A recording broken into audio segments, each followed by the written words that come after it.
Сегодня, когда мы зажигаем минору в центре Москвы, это тоже правильный момент, чтобы поблагодарить всем, которые сегодня дают нам такие возможности.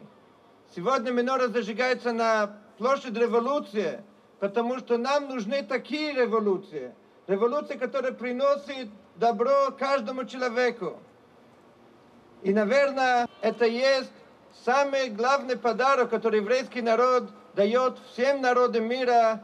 Вера в Бога, надежда в Него и уверенности, что с Божьей помощью каждый день у нас будет больше света. С праздником Хануки!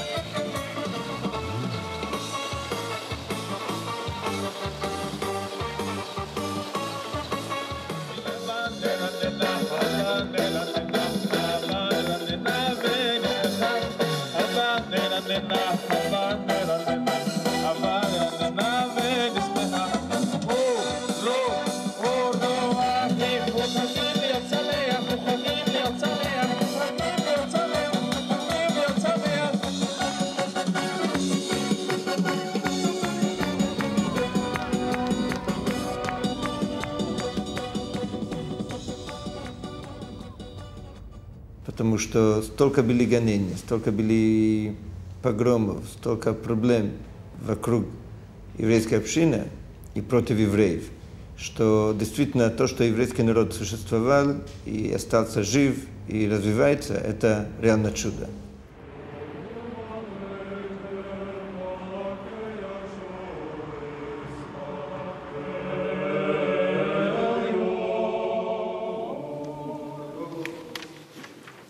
Dès les premiers siècles de notre ère, on sait qu'il y avait des communautés juives, en particulier sur le pourtour de la mer Noire.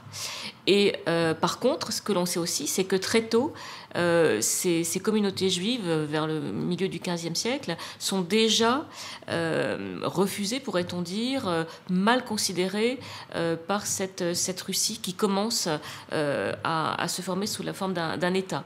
Но был всегда страх. Вот этот страх, который идет еще от христианской антииудейской традиции, евреи богоубийцы, евреи едят детей, пьют кровь, всех обманывают и так далее, это был как бы стереотип, который существовал всегда.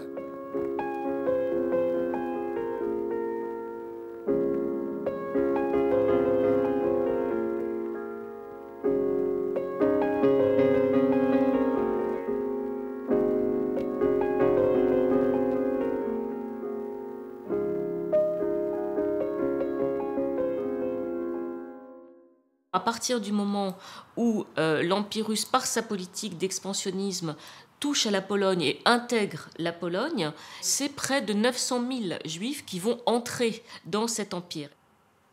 Dès lors, la question va se poser à l'État russe de savoir ce qu'il doit advenir de ces communautés.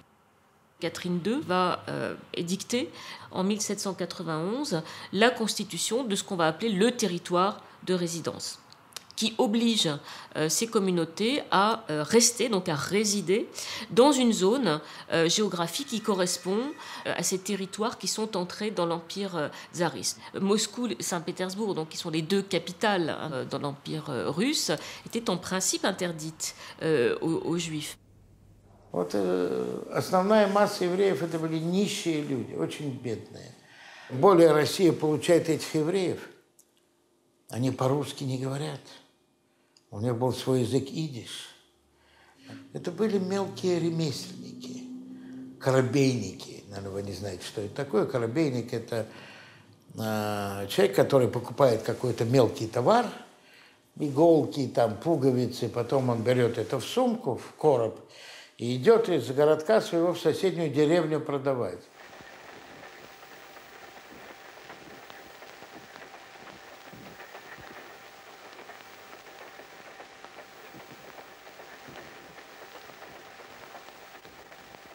Quand Catherine II a donné le monopole de la vodka à la noblesse, l'essentiel de la noblesse en Ukraine, c'était des Polonais, des propriétaires polonais, qui ne venaient jamais en Ukraine. Ils passaient leur vie à Saint-Pétersbourg, à Paris, à Varsovie. Et ils voulaient évidemment confier la gestion de leurs grandes fermes et la gestion des auberges, puisqu'ils avaient le monopole de la vente de la vodka, à des gens sûrs. Ben, pas les Ukrainiens, parce qu'ils se méfiaient d'eux. Donc ils confiaient tout ça aux Juifs. Les intendants étaient juifs, les aubergistes juifs. Mais le paysan ukrainien, lui, ne voyait jamais le grand propriétaire polonais dans les poches de qui finissait son argent. L'objet de sa haine, c'était le juif, l'aubergiste ou le fermier.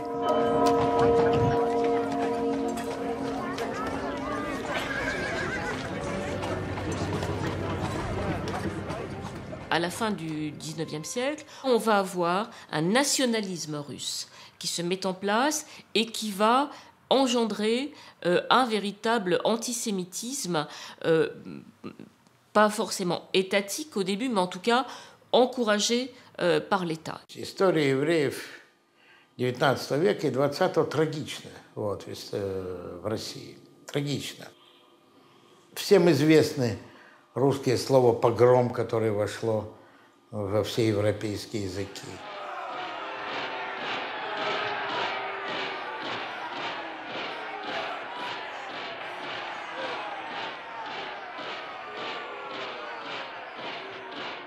Cette accusation va être à l'origine de rumeurs et engendrer donc ces fameux premiers pogroms très violents.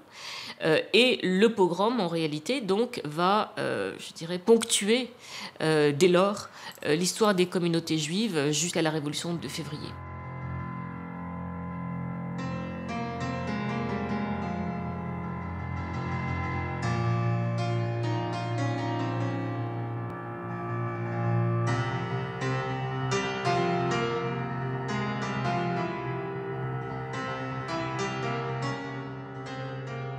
Le pogrom le plus monstrueux, c'est celui de Kishinev. En 1903, on trouve le cadavre d'un adolescent criblé de trous. À cette époque, l'un des mobiles de l'antisémitisme répandu par l'Église orthodoxe consiste à affirmer que pour Pâques, les Juifs enlèvent les enfants chrétiens et leur prélèvent leur sang pour fabriquer le pain azyme nécessaire pour célébrer Pâques. Donc cette provocation fabriquée entièrement débouche sur un épouvantable pogrom à Kishinev où les autorités ne font rien pendant 3 jours, elles ne bougent pas.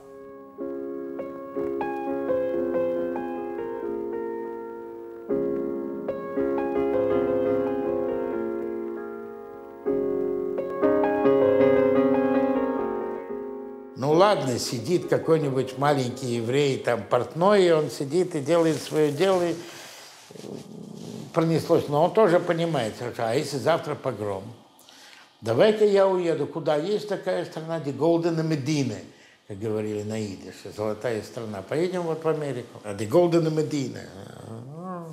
Wir fuhren nach die Goldene Medine. Мы едем в золотую страну. Позволит забыть об ужасах войны. Только на земле обетованной они смогут обрести покой. Геноциды евреев плывут в Палестину, уцелевшие от Гитлера. À partir des pogroms, c'est l'émergence progressive du mouvement sioniste qui naît dans la partie polonaise. Et également à Odessa, on a des sensibilités sionistes dès 1882-83, donc au lendemain des premiers pogroms, avec l'idée qu'il faut émigrer en Palestine, et c'est là que sera l'avenir de la nation juive.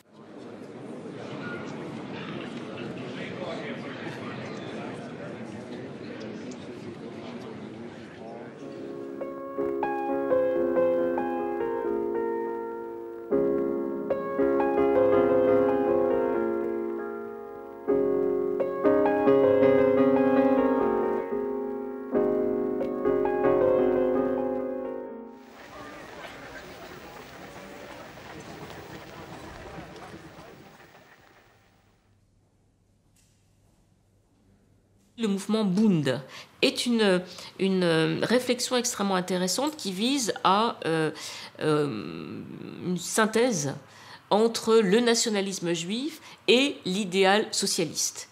Et là, on a une réflexion tout à fait originale, hein, puisqu'il s'agit en réalité de concilier sa foi, son intérêt pour la cause socialiste dans un même avenir.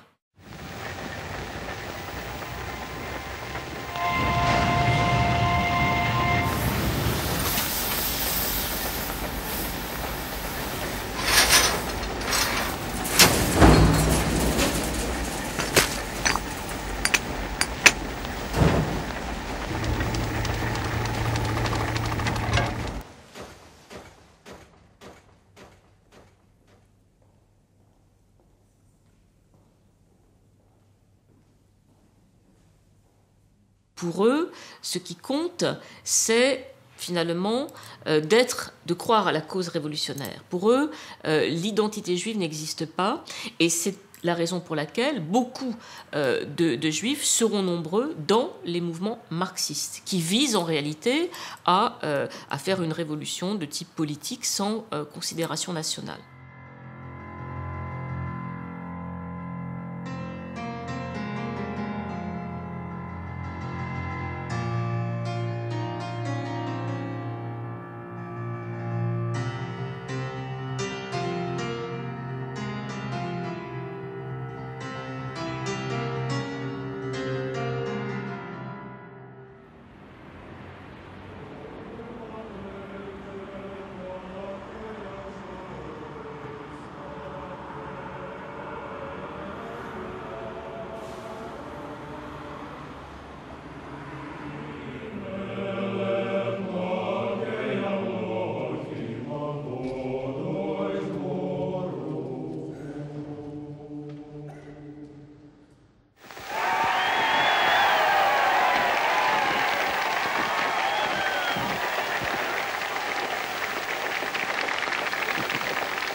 La Russie en 14, c'est une armée solide, c'est le mythe du rouleau compresseur, donc on n'imagine pas que l'Empire russe va s'écrouler comme un château de cartes. On est persuadé au contraire que c'est un empire très, très fort, très puissant.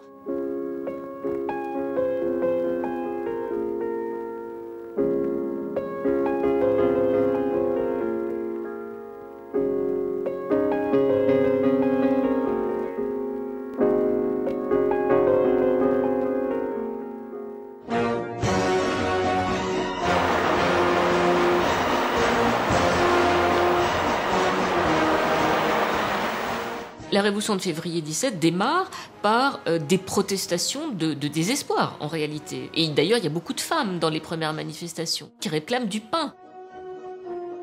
Elle démarre de manière spontanée. Elle se transforme en revendication plus politique. On ne veut plus seulement du pain, on veut des droits. Et puis, elle va se radicaliser.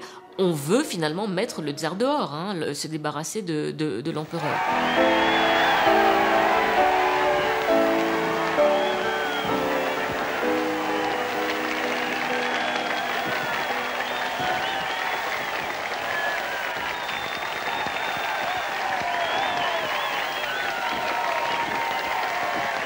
Les Juifs sont présents dans la Révolution de 17 à plus d'un titre. D'abord, il y a ceux qui font partie de cette grande bourgeoisie d'affaires, de ces classes moyennes supérieures, pourrait-on dire, avocats, médecins, etc., juristes qui aspirent à une monarchie constitutionnelle. Donc, ils sont nombreux dans ces catégories qui militent, pourrait-on dire, dans ces partis politiques qui sont nés après 1905 et qui aspirent à ces revendications. Ils sont nombreux, mais on les trouve également dans les mouvements révolutionnaires plus radicaux au sein donc de cette mouvance du soviet. Et ils vont obtenir quelque chose qui est fondamental, c'est-à-dire la disparition de toutes les mesures discriminatoires dont ils étaient victimes. C'est-à-dire que février 17 libère enfin les Juifs de toutes les discriminations qui pesaient sur eux. Donc plus de territoire de résidence, plus de quotas à l'université, dans l'armée, etc. Ils deviennent des citoyens à part entière de cette nouvel empire post-tsariste qui émerge. Donc février 17 est une date fondamentale, évidemment, dans l'histoire des communautés juives de l'Empire.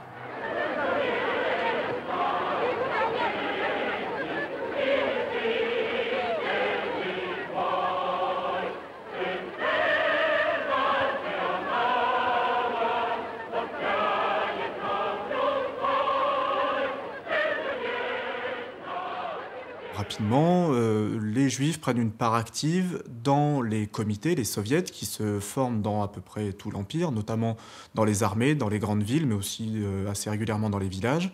Et ils tiennent une part très active dans l'agitation révolutionnaire, le plus connu étant probablement Léon Trotsky, le président du soviet, du comité de la ville de Petrograd en 1905, qui, à nouveau en 1917, reprend son poste, mais aussi un certain nombre d'autres, comme Kamenev, par exemple, Zinoviev, toujours au Parti communiste, qui prennent une part très active à la Révolution.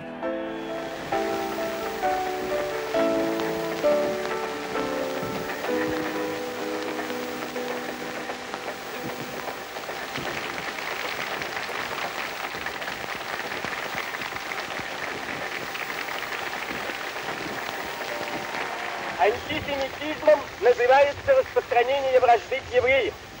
Когда проклятая царская монархия доживала свое последнее время, она старалась натравить темных рабочих и крестьян на евреев.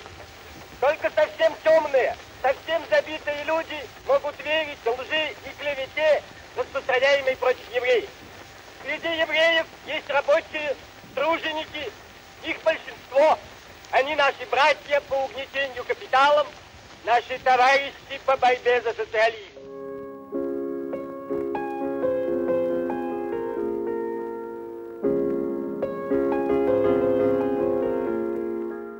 L'élite sociale d'avant la Révolution, c'est effectivement les Blancs qui s'en vont.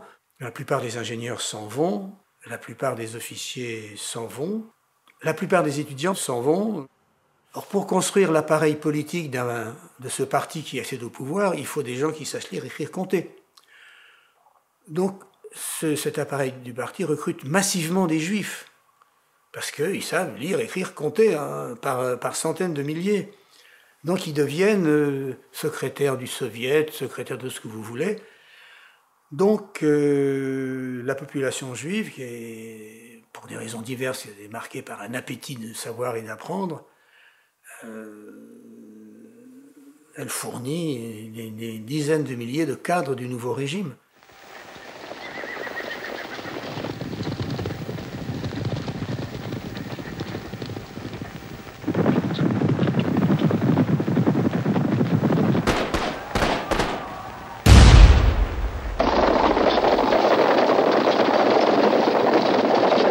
Когда происходит революция, то, соответственно, контрреволюция, белое движение, выдвигает знамя, что это жидовская власть. Кто такие там? Троцкий, Свердлов, ну какой-то при них болтающийся Ленин, это все жидовский заговор. Pour les populations locales, essentiellement pour les populations paysannes, les Juifs constituent au fond le fer de lance de ce pouvoir soviétique qui est assez haï dans les campagnes, notamment à cause de réquisitions extrêmement brutales qui y sont opérées par le pouvoir soviétique. Et très rapidement s'ancre dans les populations locales ce cliché judéo-bolchevique qui va faire florès après dans les années 20 et 30, qui assimile donc les Juifs, tous les Juifs, à des bolcheviks, et les bolcheviks très majoritairement à des Juifs, et donc plus généralement le mouvement révolutionnaire et le mouvement communiste à une forme de complot juif.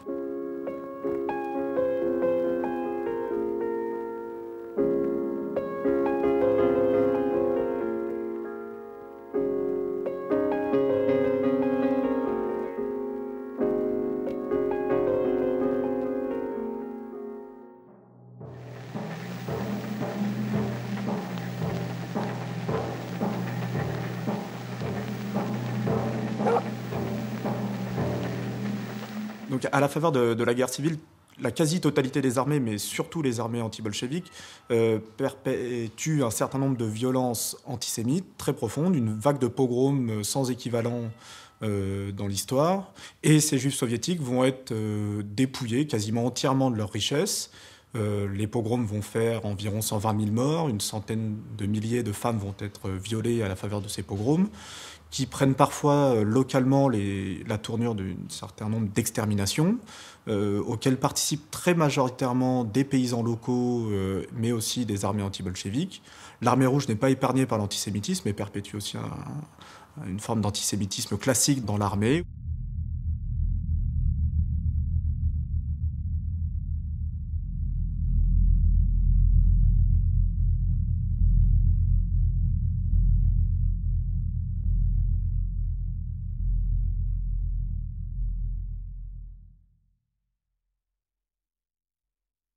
Épidémie et famine qui constituent en réalité les plus grandes faucheuses de l'époque. Plus de 4 millions de victimes pour la famine de 1922 sur la totalité du territoire de l'Union soviétique. Environ 2 millions de victimes pour les épidémies au minimum. Et dans ces millions de victimes, les Juifs, puisqu'ils sont pour une bonne partie d'entre eux dépouillés de tous leurs biens, puisqu'ils sont parfois des réfugiés de ces violences antisémites, les Juifs vont être très fortement touchés par les épidémies et par la famine.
Pourquoi le Birobidzjan? Parce que cette terre désertique était frontalière avec la Chine qui était soumise à la pénétration du Japon et que Staline était terrorisé par la menace militaire japonaise. Donc Staline se dit, si on la peuple, ça facilite l'organisation de postes frontières, on peut en cas de nécessité y installer des régiments, enrégimenter une partie de la population.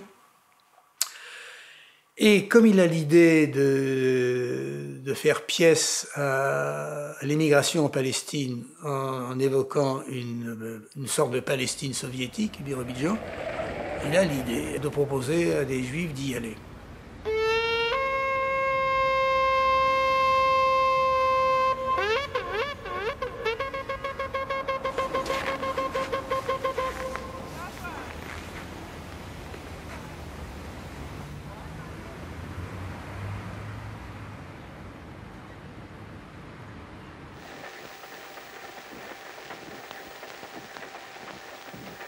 Wir haben den Gedanken, als wir uns heute nehmen, und wir sollen sein Menschen, wir sollen gekommen herziehen, und wir wollen ziehen, wir hören, wir haben was zu essen und was zu trinken, wir haben Behemoth. Морячку догоняем мы далекую, в небе тучу пробиваем мы высокую. Улыбаясь нашей стаи, всей земли от нашей стаи, нашей радости наполнена широкою. Пригрянем сильнее, подтянем дружнее. Улыбаясь нашей стаи, всей земли от нашей стаи, нашей радости наполнена широкою.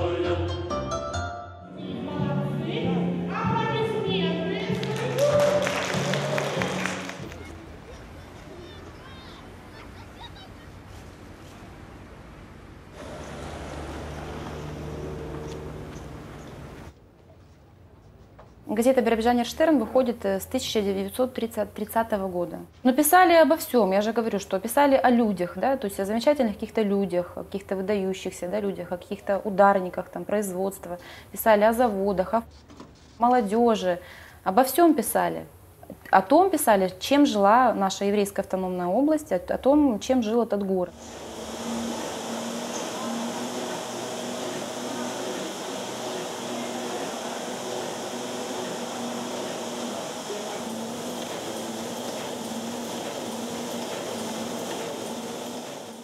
La République du Birobidzhan fut un échec parce que d'abord, elle n'émanait pas d'une volonté des communautés juives elles-mêmes, c'est une décision prise par Staline. On leur vendait, entre guillemets, une terre dans laquelle ils n'avaient jamais vécu, un mode de production qui n'était pas le leur, une culture yiddish qui commençait à se perdre en réalité dans les nouvelles générations. Donc c'était quelque chose qui apparaissait comme une décision totalement artificielle. Donc ça n'a pas marché.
La collectivisation totale organisée par Staline a produit une catastrophe alimentaire.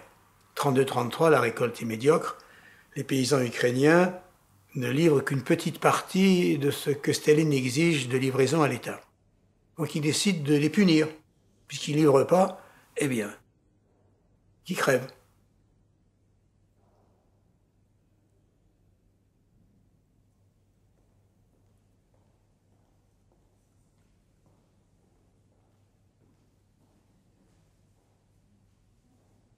Donc ça a marqué la conscience de millions d'Ukrainiens. Et le premier secrétaire de l'Ukraine avait, pendant un certain temps, été Kaganovitch, qui lui était juif. Donc ça a facilité la propagande sur le judéo-bolchevisme responsable de la famine.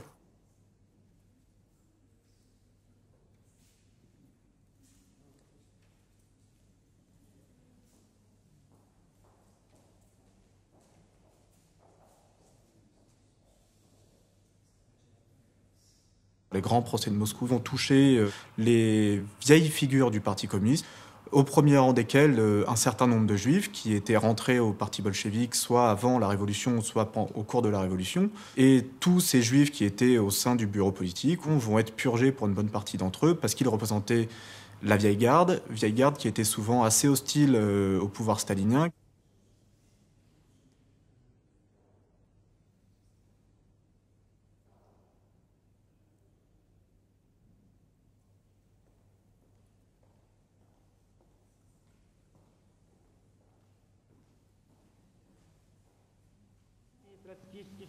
Грушников говорил два слова о вредителях, диверсантах, шпионах и так далее.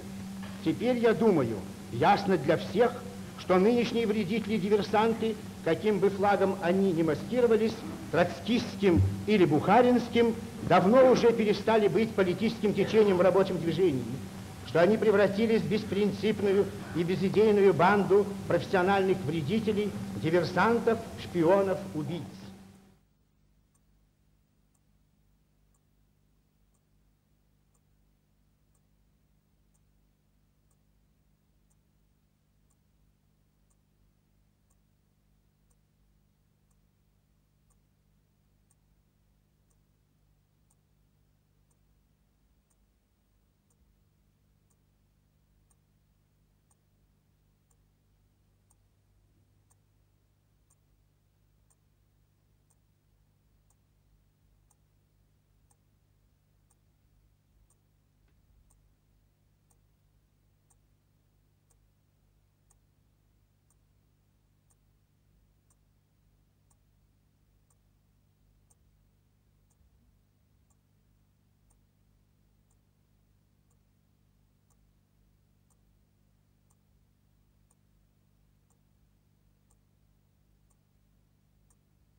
Смотрите, в Советском Союзе в начале 1939 года проживало что-то типа 2 миллионов примерно евреев. В конце 1939 года их стало снова 5 миллионов. Съели Польшу в очередной раз, 4-й раздел, и получили кусок евреев, как водится, это уже такой... Я бы сказал, такая мода в российской истории. Скушаем Польшу, получаем евреев. Да.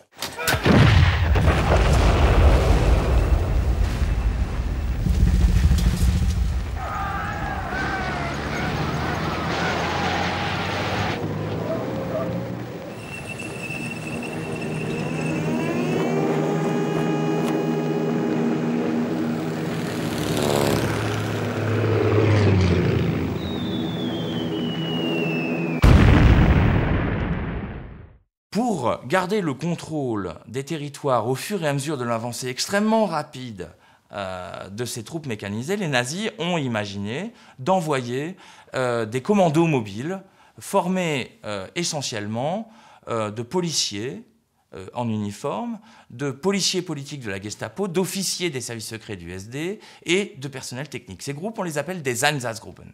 Einsatzgruppen, ça veut simplement dire groupe d'intervention.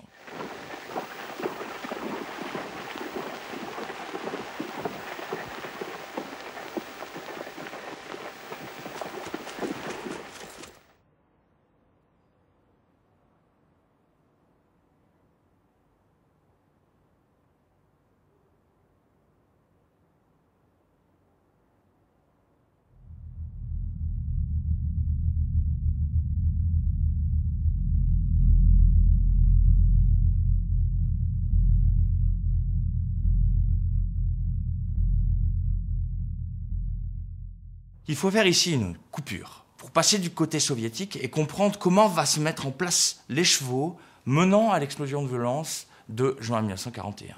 Dans le même temps, au même moment, mars, avril, mai 1941, le NKVD, qui est l'organe de répression et de sécurité du pouvoir stalinien, mène dans tout cet arc occidental de l'Union soviétique une grande vague d'arrestations dans les réseaux clandestins de nationalistes ukrainiens qui se sont battus pendant la guerre civile, ont résisté à la collectivisation, ont survécu à la famine et qui continuent à poser d'énormes problèmes au pouvoir soviétique en Ukraine. Quand les troupes allemandes s'ébranlent et envahissent le territoire soviétique, les responsables du NKVD de ces territoires occidentaux se trouvent face à une invasion qui les prend complètement par surprise, avec des prisons qui sont pleines de fascistoïdes ukrainiens, baltes, qui ont une proximité idéologique extrêmement forte avec le pouvoir nazi. Et donc, les responsables du NKVD font installer des mitrailleuses dans les miradors, font sortir les prisonniers dans les cours et massacrent tout le monde.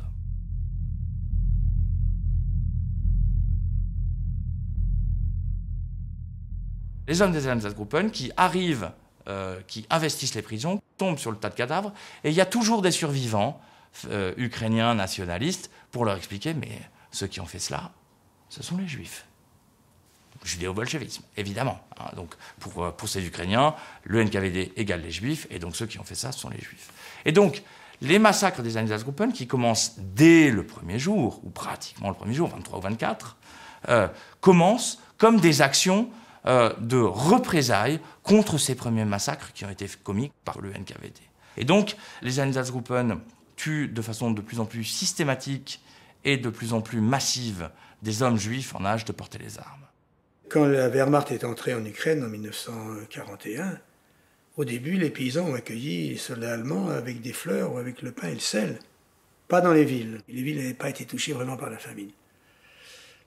Une grande partie de la population ukrainienne a participé à l'organisation du massacre des Juifs par les Einsatzgruppen, et les groupes nationalistes ukrainiens ont eux-mêmes, avant même que les nazis les sollicitent, participé au massacre des Juifs ou organisé le massacre des Juifs.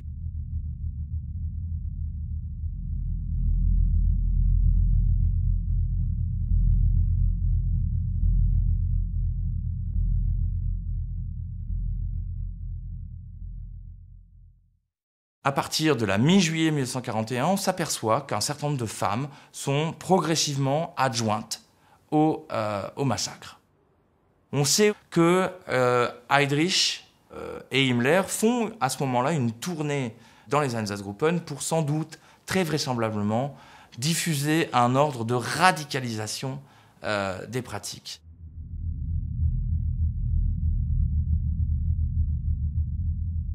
On sait aussi que dans la ville de Tigina, Sonderkommando 11B, Bruno Müller apprend à ses hommes le 16 août 1941 qu'ils vont devoir tuer désormais des femmes et des enfants, et ce docteur en droit, juriste international, pour montrer à ses hommes ce qu'ils doivent faire, se fait amener une femme et son nourrisson, et il les tue avec son arme de service devant la troupe assemblée.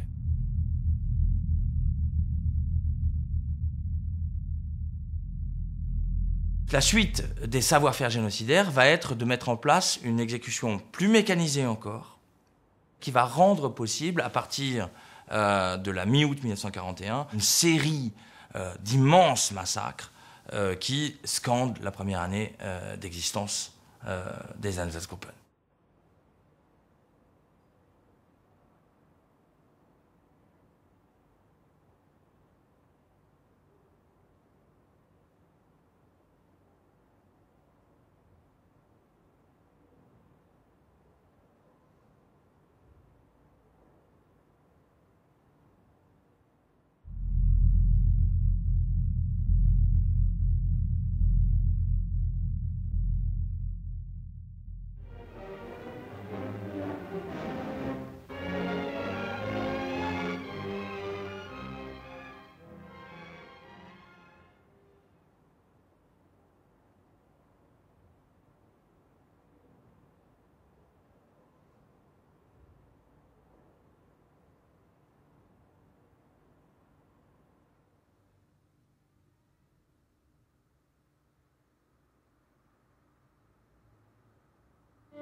En septembre 1941, les Allemands arrivent autour de Kiev.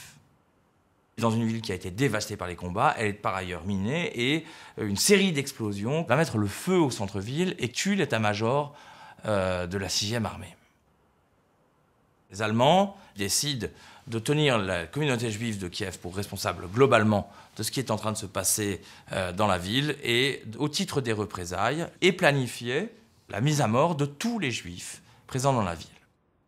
Les 27 et 28 septembre 1941, la compagnie de propagande de la 6e armée diffuse un tract en russe ordonnant sous peine de mort à la communauté juive de Kiev de se rassembler à des fins de déportation.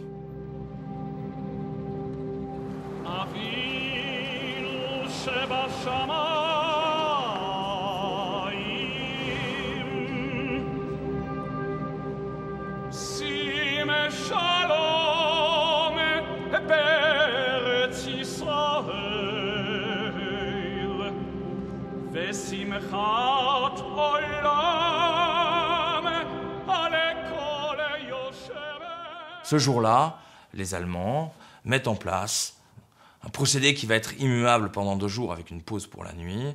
Toujours dans la plus grande violence, les groupes de juifs sont répartis en groupes de quelques individus qui sont envoyés dans des sortes de boyaux dans le ravin où les tueurs du bataillon de police numéro 320 sont organisés en binôme. Une personne qui saisit la victime, l'allonge par terre et le deuxième tueur qui, de son fusil, leur loge une balle dans la tête.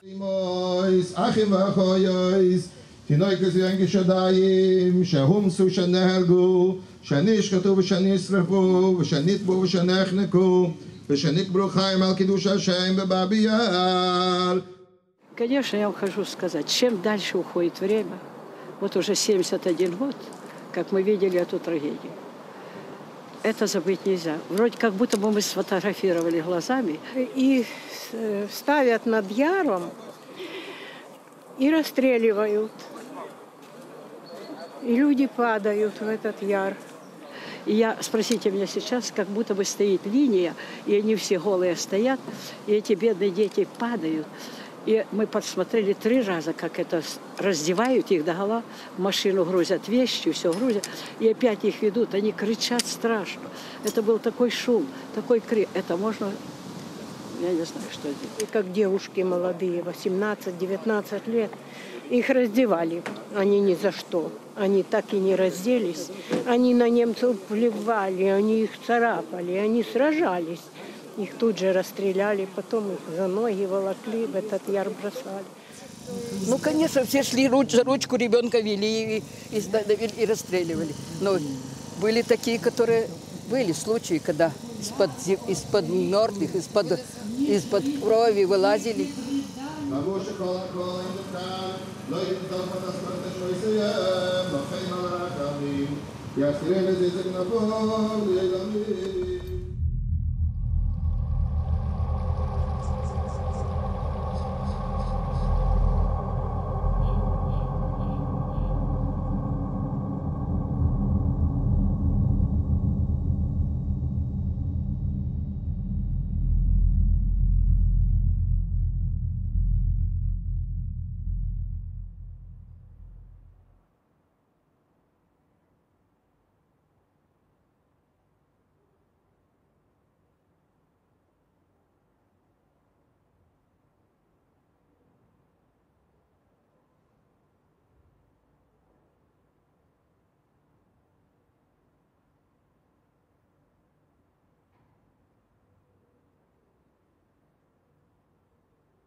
Les Roumains envoient dans le sillage de leurs troupes, avant même l'Einsatzgruppe, des groupes de gendarmes qui mettent en place des politiques de déplacement forcé de population, de nettoyage ethnique, avec des pogroms, avec 3 camps de concentration, avec les juifs rassemblés dans des usines auxquelles on met le feu, les juifs brûlés vifs, etc., devant des tueurs génocidaires des Einsatzgruppen qui sont horrifiés eux-mêmes.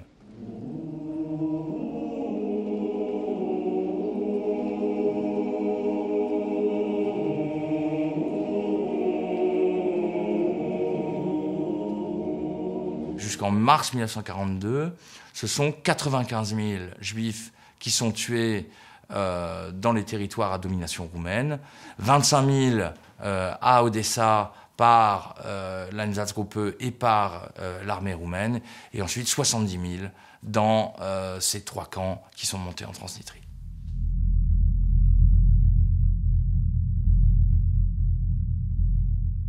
Моя мама заболела воспалением легких, она сильно кашляла и не могла уже идти. Но и все время они стреляли в публику, они не стреляли наверх, а в публику. Как нас гнали, как скот, вот так нас и стреляли в нас. И мама уже не могла идти, она упала. Ее полицаи прикладом били, она не могла встать, они ее пристрелили прямо на дороге. Я упала на нее и начала плакать и кричать: «Мамочка, вставай!» И они начали меня бить, и уже хотели меня пристрелить. Но в это время женщина одна меня оттянула, и с тех пор я пряталась, в Думаневке потом была. В общем, с тех пор я выжила. Вот так они меня прятали в стоге сена, а потом...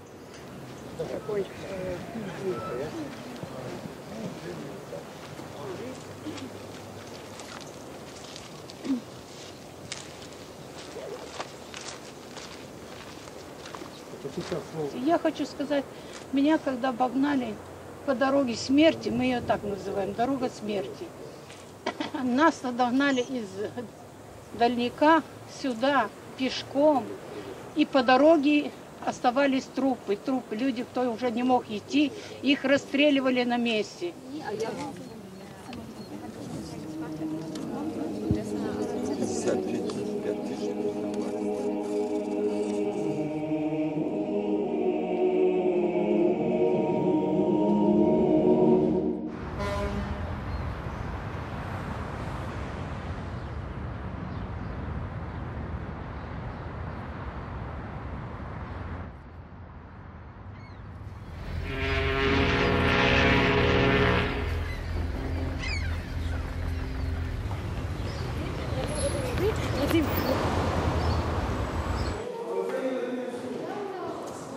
Марковида, наоборот, должна противоположная быть. Противоположная наказание.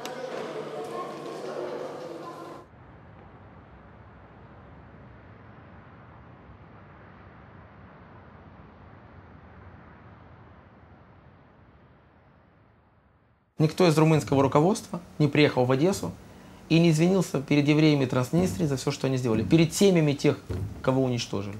Этого не было.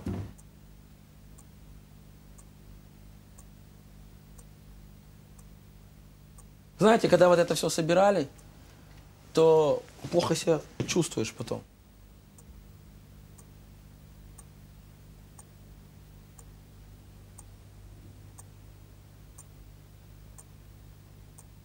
Из воспоминаний Торчинской. Нас погнали в Акмечетку, 25 километров пешком. Сопровождали полицейские. На привале один из них от нечего делать забавлялся. Лежа на земле, клацал затвором ружья и, играя, выстрелил маленькой девочке в сердце. Она только успела крикнуть: «Ой, мамочка, меня убили!» и скончалась на месте. Вот судьба ребенка.